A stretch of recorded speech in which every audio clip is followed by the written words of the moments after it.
Assalamu alaikum. So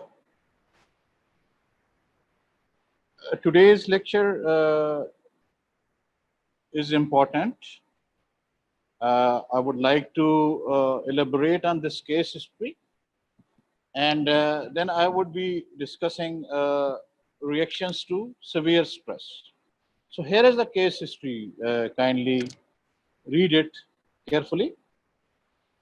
A 20-year-old male student presents with 2 days history of high-grade fever and restlessness. He was diagnosed to be suffering from schizophrenia 4 weeks ago. He was put on tablet risperidone and got injection clopenthexol equiphase 100 milligram intramuscular 5 days ago when he became violent at home. On examination, he is having temperature of 103 degrees Fahrenheit. White fluctuation is his pulse. Sometimes it becomes slow, drops to 50 per minute, and sometimes it becomes rapid and raises to 120, 130, 140 beats per minute.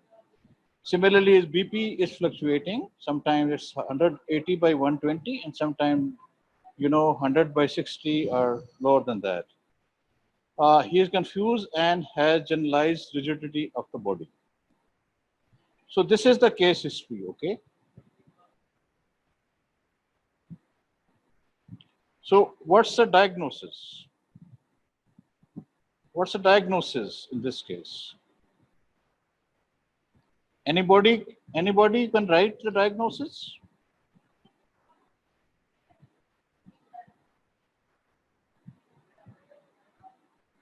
What's the diagnosis in this case? Anybody?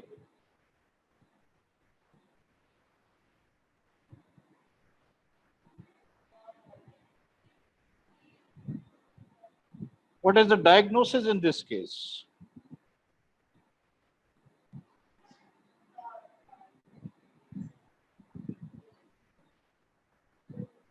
Can anybody reply?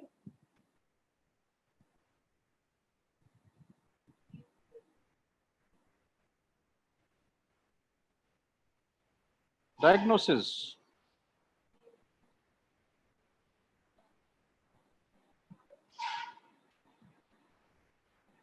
Anybody?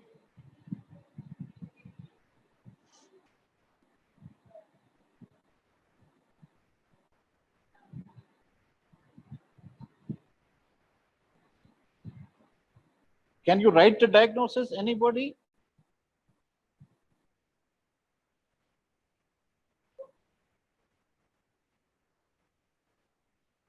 Are you hearing?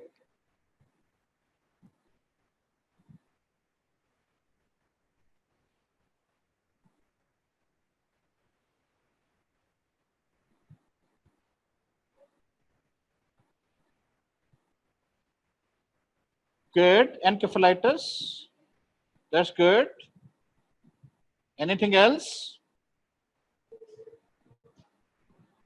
Anything else?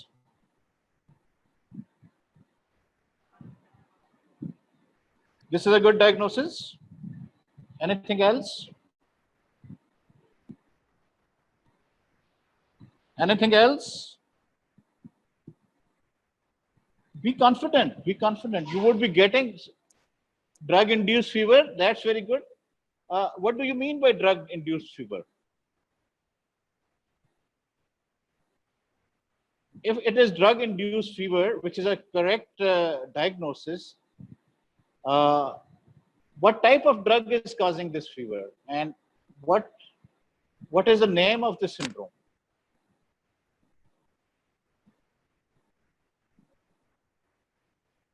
What is the name of the syndrome? This is this is correct diagnosis, drug-induced fever. Okay, and this syndrome is called neuroleptic malignant syndrome.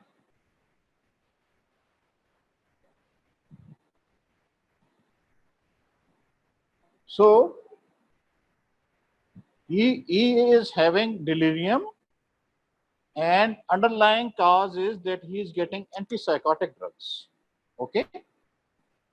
He is getting risperidone, which is atypical antipsychotic drug, and also an injection flupentazole. So antipsychotic drugs are different from antidepressant drugs. Okay. So antipsychotic drugs, which are used to treat schizophrenia, mania, and some other conditions, these can cause this syndrome. There are 4 cardinal features of this syndrome. Okay, neuroleptic malignant syndrome. There is high-grade fever, unstable autonomic nervous system, fluctuation of consciousness, and generalized body rigidity. So all 4 things are present in this case scenario. Hypothermia, fluctuating autonomic nervous system, okay, changes in consciousness level, and generalized body rigidity. Okay. So whenever you put somebody on antipsychotic drug and he develops fever, so you need to suspect this neuroleptic malignant syndrome, because if you miss it, then there is 20% mortality for it. So this is a serious condition. So how would you diagnose it?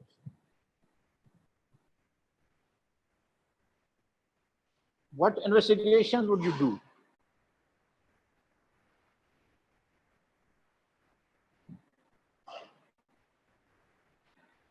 So remember, in this CPK, creatine phosphokinase is highly raised. It is more than 1000 units. CPK is highly raised. So you do serum CPK, okay? TLC is highly raised, and there is myoglobinuria. So these 3 investigations help you in diagnosis, especially this CPK. But there are other conditions in which CPK can be raised, like any muscle disorder or rigorous exercise. So you need to keep all these possibilities in mind. Okay. And how shall you manage him? What should be the first step in the management? What should be the first step in the management of a patient who is presenting with drug-induced fever? Anybody? Anybody? What should be the first step?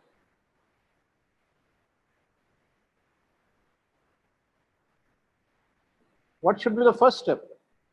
Anybody?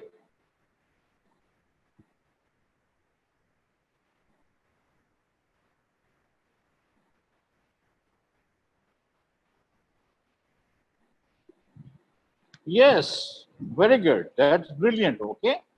Stop all the antipsychotic drugs or any drug which you are suspecting.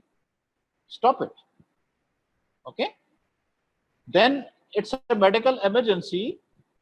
It has got 20% mortality, and there can be many other complications, okay, including encephalitis. Okay. The patient might develop encephalitis also, okay, or meningitis. Okay? So you need to admit him in ITC under the care of medical specialist, okay, and all the steps for a critically ill patient should be taken, okay. Intake, output, hydration, care of infections, okay, and then antidopamine drugs can be dopaminergic drugs can be helpful, and benzodiazepines can be helpful. So we can give those drugs, but basically it's the symptomatic management. So this was neuroleptic malignant syndrome. There's another syndrome which can develop when somebody is taking antidepressants, especially SSRIs, okay? Specific serotonin reuptake inhibitors like escitalopram or fluoxetine, okay? That is called serotonergic syndrome, in which the patient is restless and has autonomic instability, uh, and he may be confused. So when somebody is taking antidepressant drugs and he develops these symptoms, these symptoms, then you need to consider this serotonergic syndrome. Similarly, if somebody is taking anticholinergic drugs like procyclidine and he becomes confused, so you need to consider that procyclidine is causing the syndrome. So if somebody is taking any drugs and develops confusion or fever, you need to rule out the drug-induced reactions, okay? Okay, so now coming to the main topic of today, Dr. Anil has taught you anxiety disorders, and the students which had interaction with me in the ward, I also educated them about anxiety disorders. Okay, so anxiety, there are different anxiety disorders. Okay, generalized anxiety disorder, phobic. Yes, yes, it can be, but now here, since he's taking two antipsychotic drugs, the likely cause is neuroleptic malignant syndrome.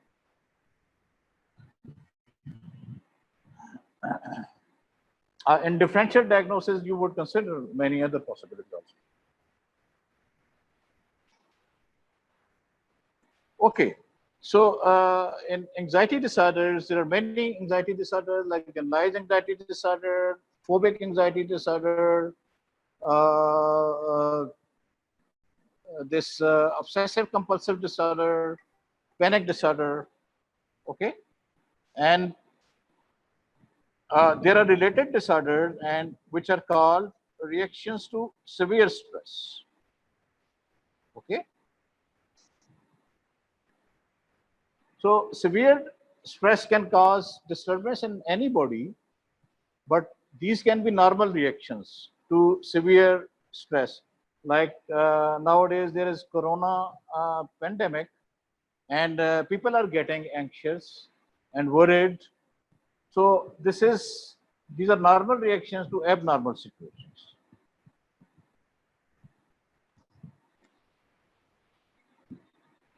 So by the end of this lecture, you shall be conversant with normal reactions to severe stress, abnormal reactions to severe stress, symptoms and etiology of PTSD, post-traumatic stress disorder.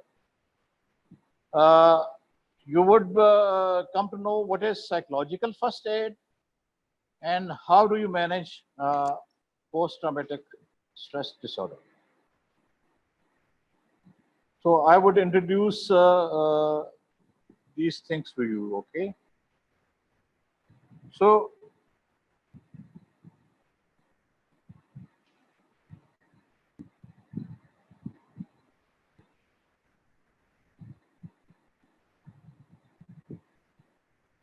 So when we have smaller traumas, these are represented by small t's, and big traumas are represented by big t's.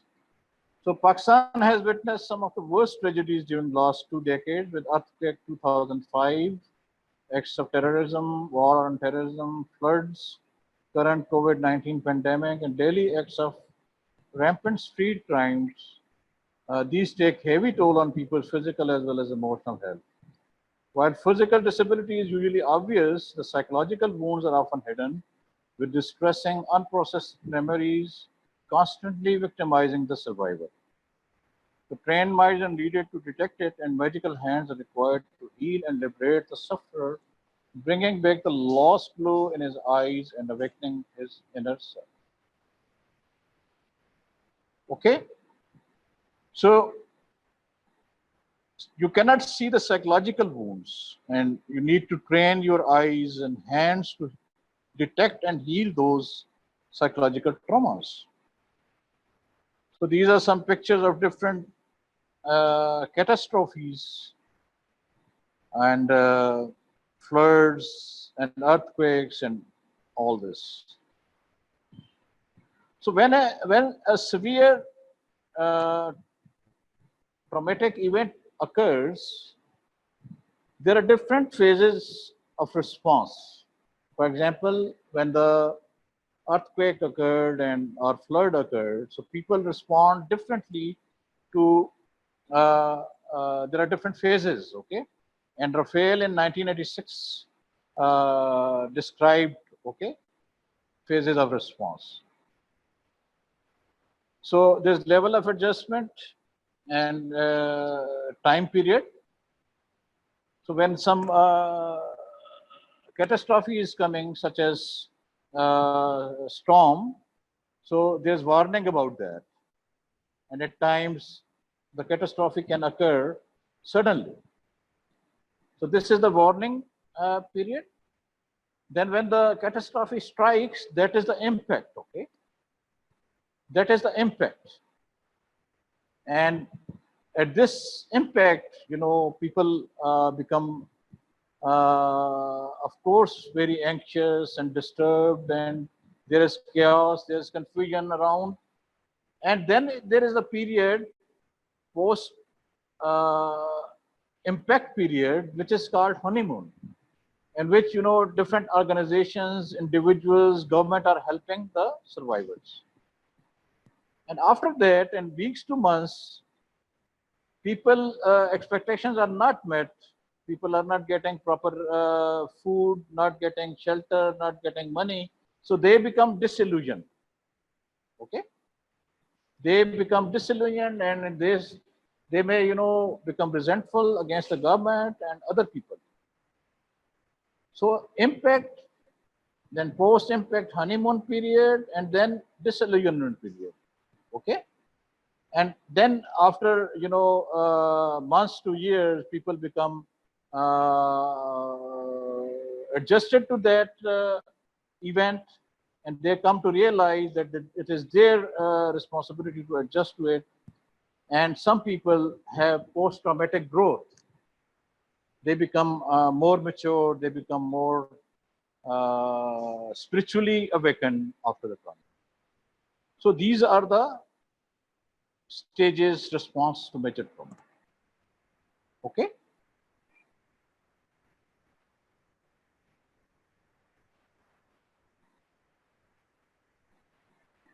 So these are the normal reactions to trauma. When the trauma strikes, the people can have emotional reactions. They might be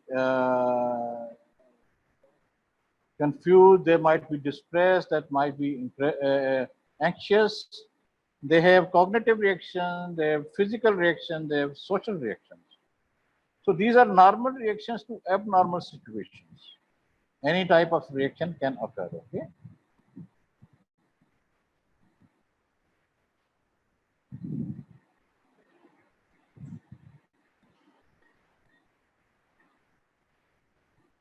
So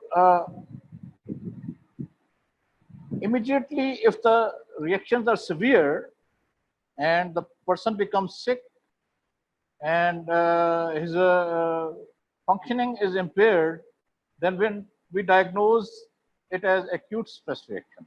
Okay, this can occur from a few hours to 1 month period. Okay, and if the symptom persists more than 1 month to 6 months, then we can diagnose it as he might be suffering from post-traumatic stress disorder. And there are specific symptoms of post-traumatic stress disorder, which I would be telling you. And adjustment disorder is that low-grade symptoms persist after the trauma is over.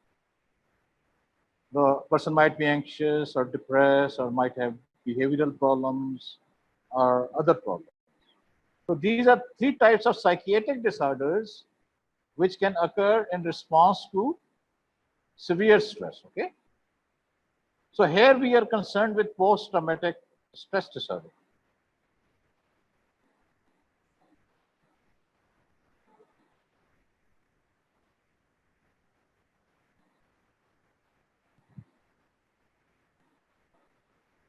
So there are hyperarousal symptoms. The person is aroused due to autonomic arousal. Is irritable, has persistent anxiety, cannot sleep, and has poor concentration. This is one set of symptoms. Second set of symptoms are intrusions. Okay. Difficulty in recalling event at will, intense intrusive imagery, recurrent intrusive memories.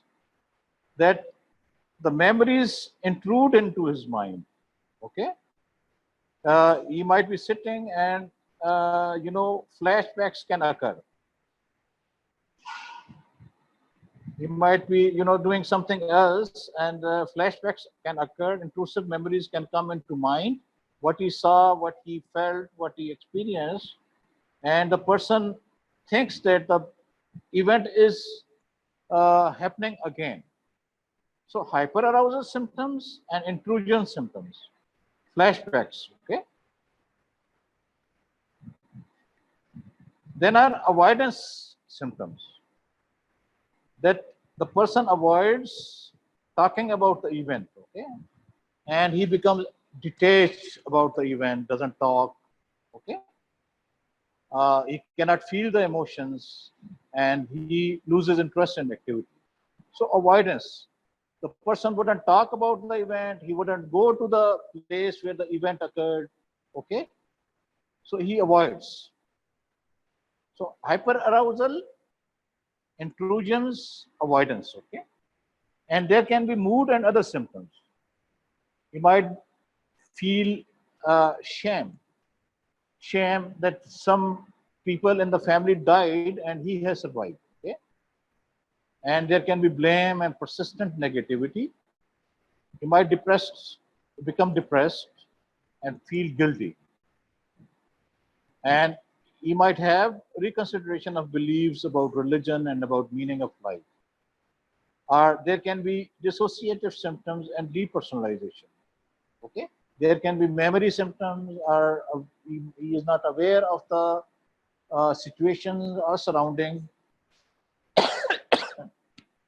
And these dissociative symptoms are difficult to treat and cause no difficulty in management. So four set of symptoms: hyperarousal,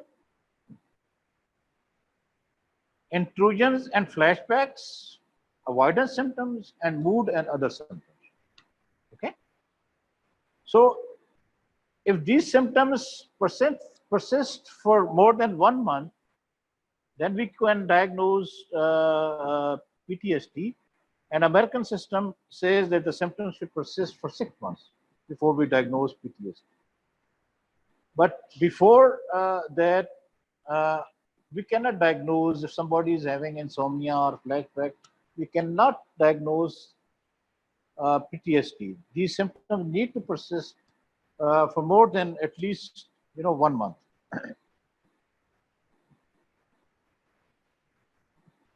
Is it clear?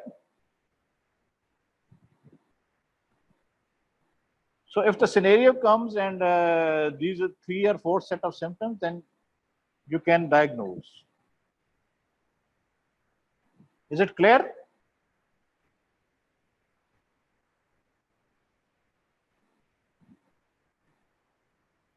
Now, what is the etiology? Of course, the stressor, the event. The greater the event, greater the impact, and the greater the number of PTSD.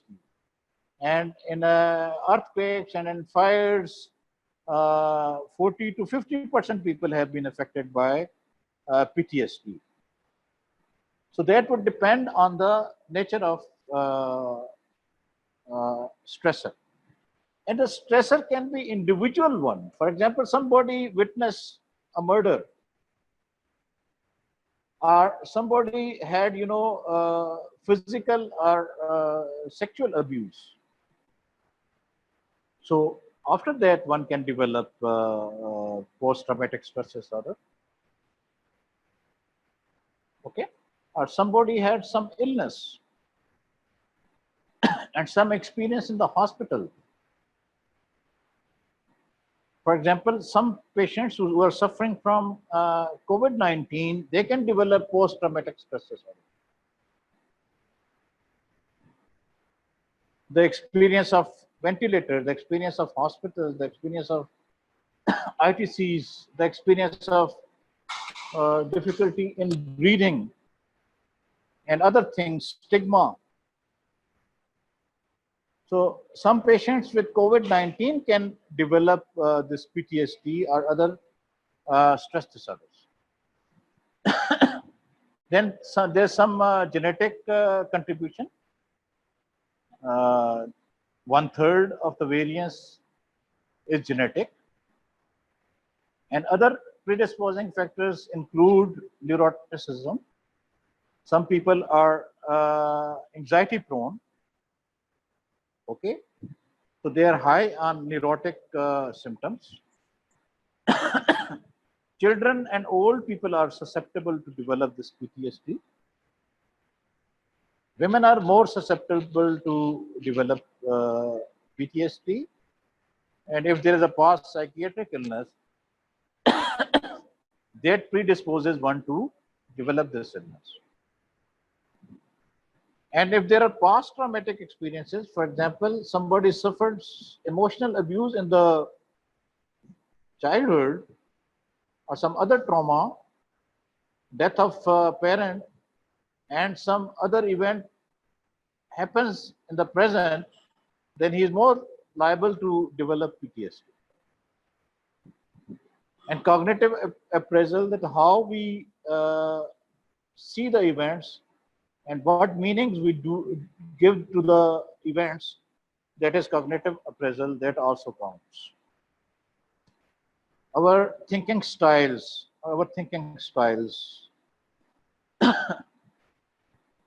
So these are different factors which are, important.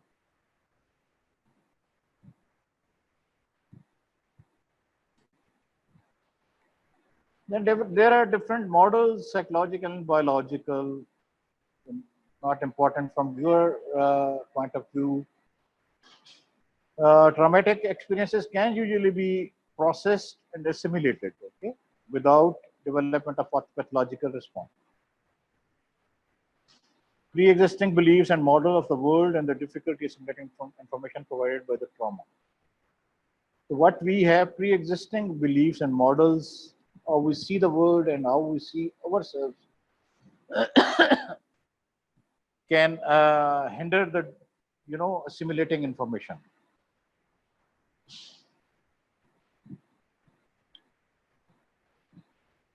So amygdala, hippocampus, and the medial prefrontal cortex are important in processing the trauma. And there is alteration in steroid hormone cortisol in post-traumatic stress disorder.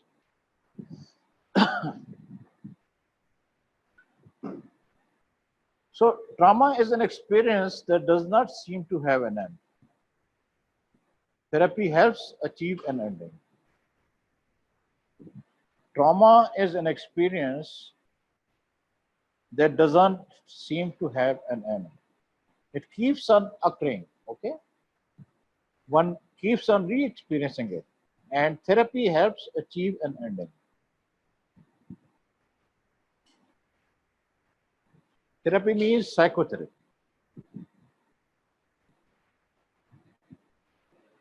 So what is the treatment, okay? Psychological first aid is helpful in the prevention. It would not be used in the treatment of PTSD. So psychological first aid is for the sake of prevention of abnormal reaction. So there's group therapy, trauma-focused cognitive behavior therapy, eye movement desensitization, and reprocessing, pharmacological treatment, and help of the helper. I mean, people who are helping, they also become traumatized. For example, health professionals who are helping treating the patient suffering from coronavirus, they are also traumatized and they also need help. So, psychological first aid is for the sake of prevention of the PTSD and other disorders.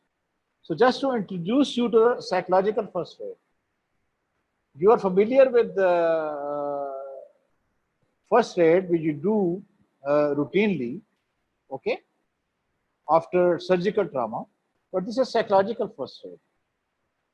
So these are set of skills that helps community residents care for their families, friends, neighbors, and themselves by providing basic psychological support in the aftermath of traumatic events. So these are the basic skills which you can learn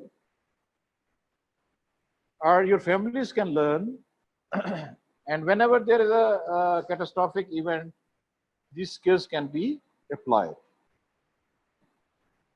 Why psychological first aid is important? People do better over the long term if they feel safe, connected to others, calm and open. They have access to social, physical, and emotional support. Regain a sense of control by being able to help themselves. And psychological first aid helps the survivors in achieving these goals. Okay.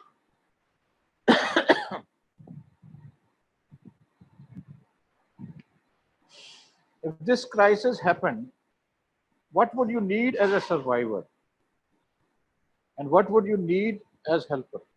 For example, nowadays there's a crisis of this COVID-19 pandemic. So as a survivor, what you need to go through this crisis, what skills you need, okay, what resources you need to pass through this crisis without getting, mentally or physically sick.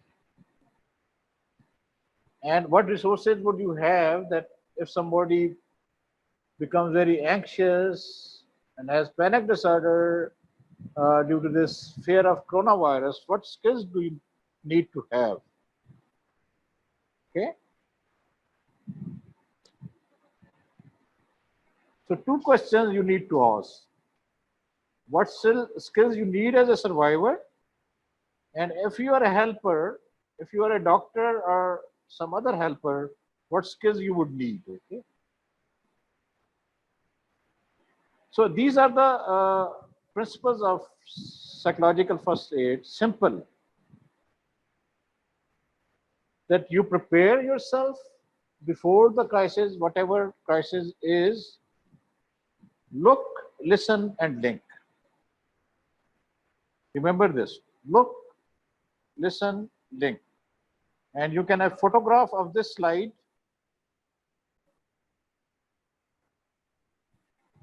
What is prepare? Learn about the crisis event, learn about available services and supports, learn about safety and security concerns. Look, observe for safety, observe for people with obvious urgent basic needs, observe for people with serious distress reaction. So if earthquake has happened, you would need to observe for safety, and you would need to observe that who are the people who have obvious urgent basic needs, food needs, shelter needs, other needs, and who are the people who are having severe reactions. They become, histrionic, they become panicky, they become quiet, they become depressed. So who are the people who are manifesting severe reactions, okay? Next step is listen, okay? and make contact with people who may need support,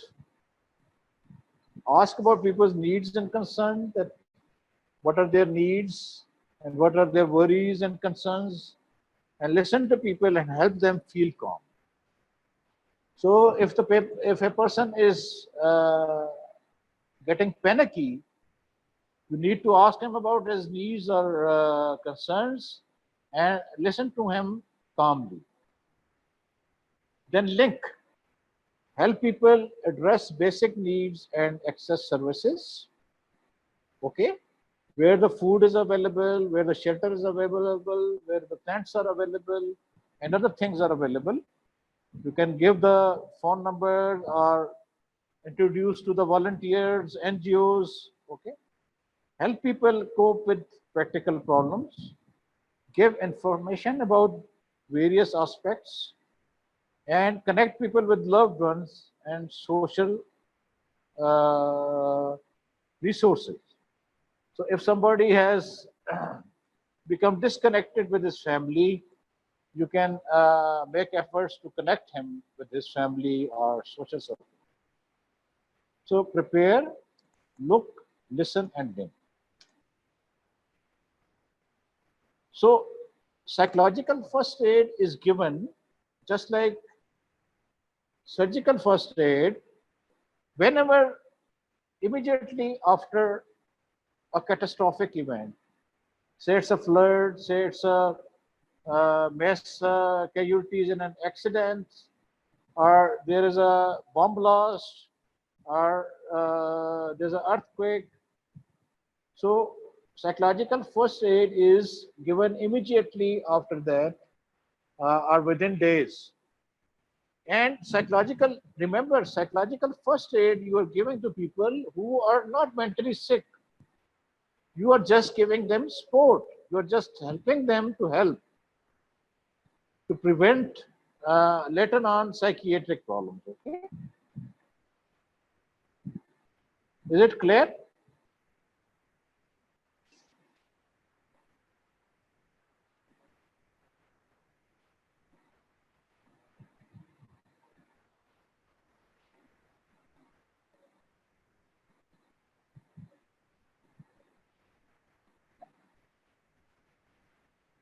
So this is the reference from which these slides are taken. Kindly note it. WHO Psychological First Aid Guide for Workers, 2011 guidelines about psychological first aid. Whenever you get opportunity, you can go to the WHO page, and there's a lot of information not only about PTSD, but other disorders also like depression. So WHO website, and this is a manual, okay, guide for workers.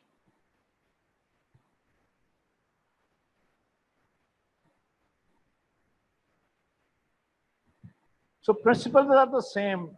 Whenever you write a management of a patient or a disorder, principles are of the same. The first is general assessment and management. Then is specific management, pharmacotherapy and psychotherapy. Okay.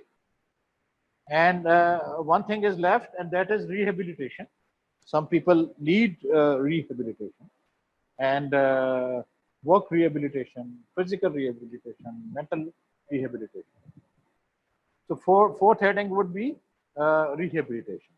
So general management and assessment are the points are the same. Okay.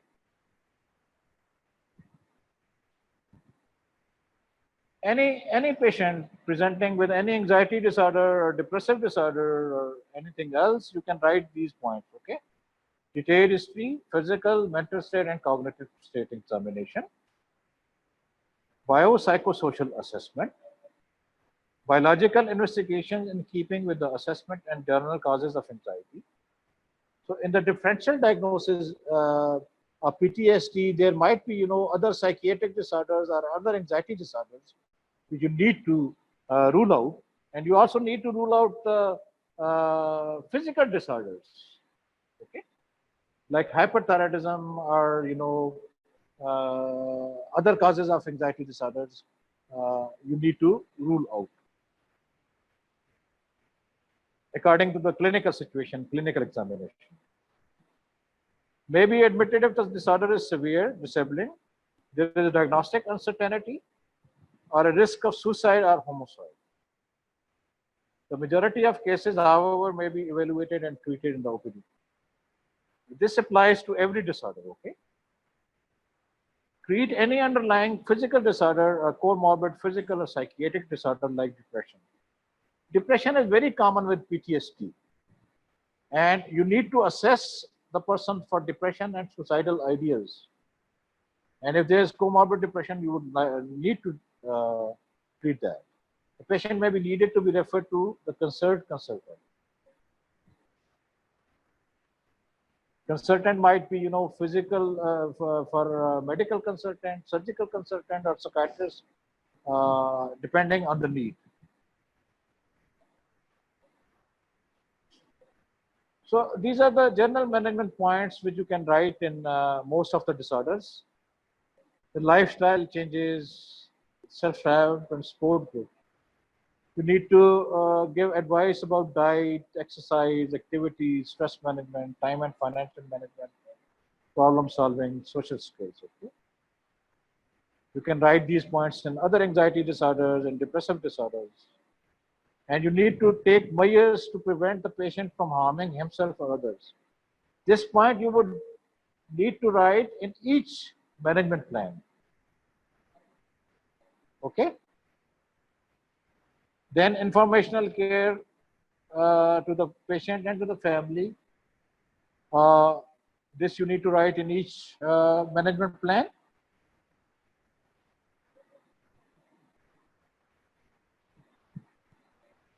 So pharmacological treatments include antidepressants. And usually we give paroxetine or sertraline.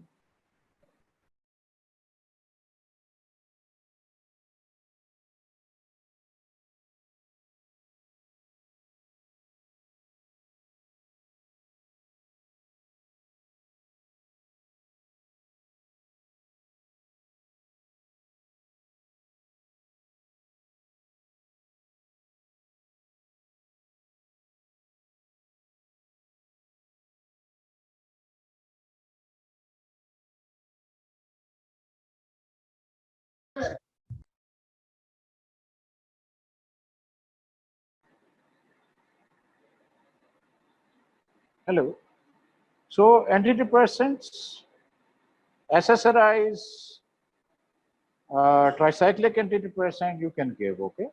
Sertraline is given and from 50 to 150 milligram, paroxetine 20 to 60 milligram. You can give fluoxetine, you can give imipramine, which is tofranil, or clomipramine, and other antidepressants. And you can give other anti-anxiety disorders like for few weeks. Benzodiazepine should be tapered off within 4 to 6 weeks, because if you give benzodiazepine for more than that, there are chances of addiction. And you can give beta blockers for palpitations or for motor anxiety. So antidepressants are given.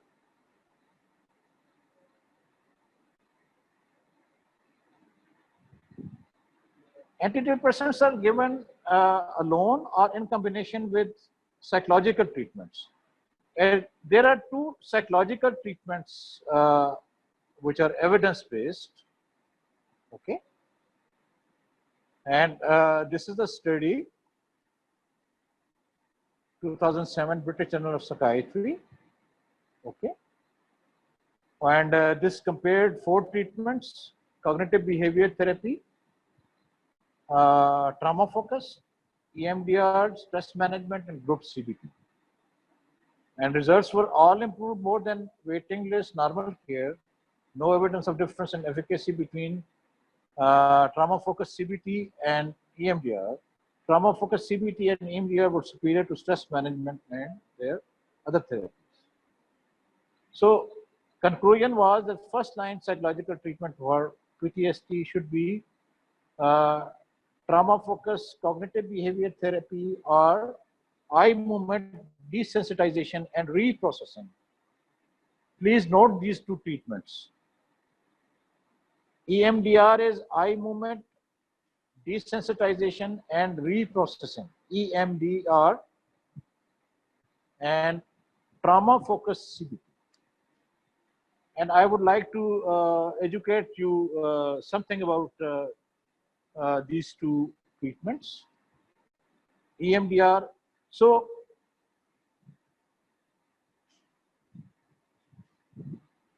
the patient can be treated either by pharmacotherapy or by these psychological treatments. Or these two can be combined. When we combine psychotherapy with medication, then the results are better.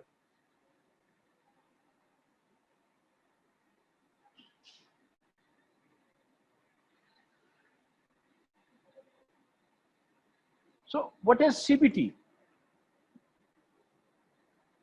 You need to write CBT in each and every disorder, almost every disorder, okay, except mania. Cognitive behavior therapy, you need to write anxiety disorders, depressive disorders,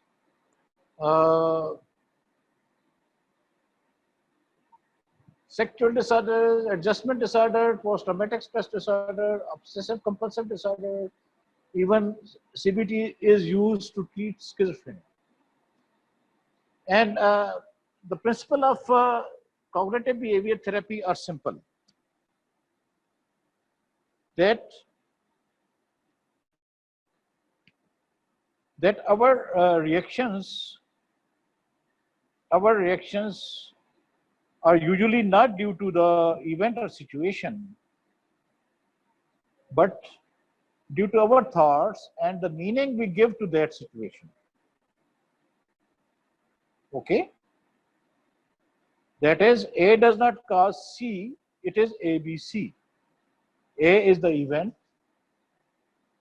and C is the reaction, and B is the belief system or meaning, the interpretation we give to the event that causes the reaction. And reactions can be healthy reactions and unhealthy reactions. And unhealthy reactions come from negative thoughts or meaning from B. And after C is D, which is that we can dispute or challenge our thoughts. And if our thoughts are correct, then we can have the problem solving. And if the thoughts are not correct, we can come to the healthier position, that is E, and we can change original thoughts to the new thoughts. So basically, the way we are seeing the events or giving meaning to the events is causing our reactions. Okay? And of course, these catastrophic events are stressful for everybody, but please note that not everybody becomes sick. Okay? Not everybody would have post-traumatic stress disorder. And the main factor is that the people are giving what meaning to that event.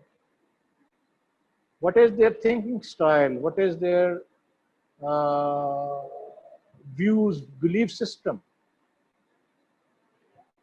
So that is CBT, okay? So A does not lead to C, it is ABC. A is the event, C is the consequence, and B is the meaning or thoughts. We need to challenge our thoughts. And a few words about EMDR. EMDR is eye movement desensitization and reprocessing. And luckily, I am trained in this EMDR. EMDR is a very rapid uh, treatment for this post-traumatic stress disorder, especially PTSD, which is not complicated. And the principle is simple.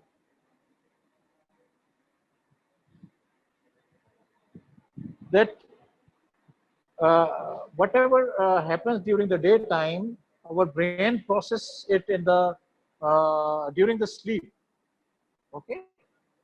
Uh, during the sleep, the brain processes it, and in this EMDR, uh, we tell the client that he or she should think about the event, traumatic event, and then we move our hand in front of the eyes of the client about 24 times. And as the eyes move with the hand movements, the brain processes the traumatic event. So just like the brain processes the event in the sleep during the rapid eye movement phase. Okay. So we keep on repeating these cycles of 24 hand movements, and the brain keeps on processing whatever the brain saw, whatever the brain felt, whatever the body felt. Okay. So some people might be cured in one session or two sessions. And if there is a complicated trauma, severe trauma, then many more sessions may be needed. So two psychological treatments for PTSD: cognitive behavior therapy, trauma focused, and EMDR.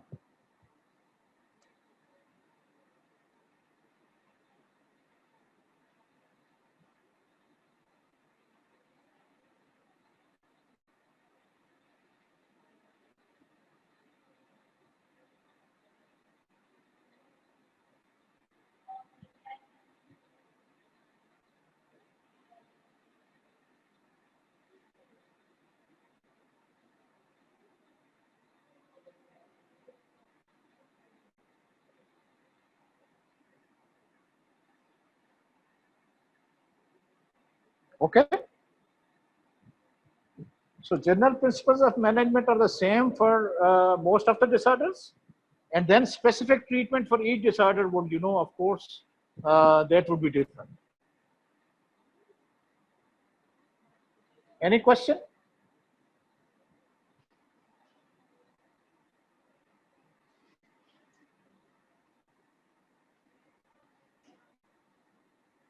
Any question?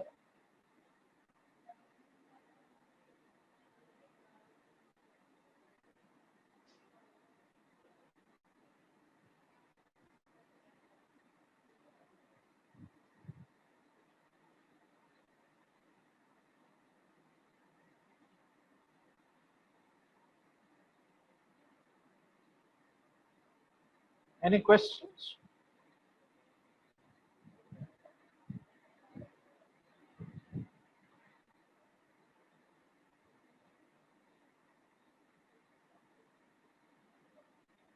Are you hearing me?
Are you sleeping?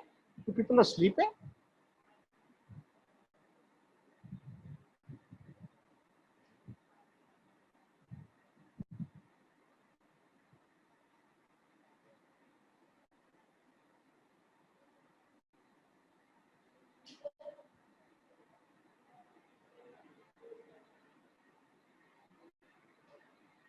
Okay, so psychiatry test is coming on just on